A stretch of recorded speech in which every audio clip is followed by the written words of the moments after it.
दिनांक 26 मे रोजी माजी मुख्यमंत्री गणपत पार्सेकर कॉलेज हार्मल गोवा या ठिकाणी नॅशनल डेव्हलपमेंट फाउंडेशन बेळगावी व integrated social welfare society Belagavi यांच्यातर्फे क्रीडा क्षेत्रात उल्लेखनीय कार्याबद्दल प्राध्यापक संतोष खेंडे यांना राष्ट्रीय आदर्श क्रीडा शिक्षक गौरव पुरस्कार व श्री गंगाराम घोडके यांना राष्ट्रीय आदर्श जीवन गौरव पुरस्कार, बॅरिस्टर खासदार अमरसिंह पाटील गोव्याचे आमदार शेख यांच्या हस्ते देण्यात आलं। या पुरस्काराचं स्वरूप फेटा, शाल, सन्मान चिन्ह, प्रमाणपत्र, मोत्याची माळ असं होतं। या प्रसंगी त्यांच्या समवेत शुभेच्छा देण्यासाठी मल्लिकार्जुन हायस्कूलचे संचालक धरेप्पा हातुरे, सेव्हन हिल्सचे प्रोप्रायटर लक्ष्मण विडप, संगमेश्वर कॉलेजचे प्राध्यापक तुकाराम साळुंखे, राजेंद्र तोळनुरे, श्राविका प्रशालेचे क्रीडा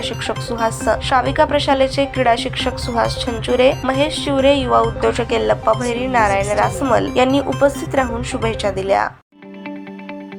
ताज्या बातम्या पाहण्यासाठी प्राईम महाराष्ट्र न्यूज चॅनलला सबस्क्राईब करा।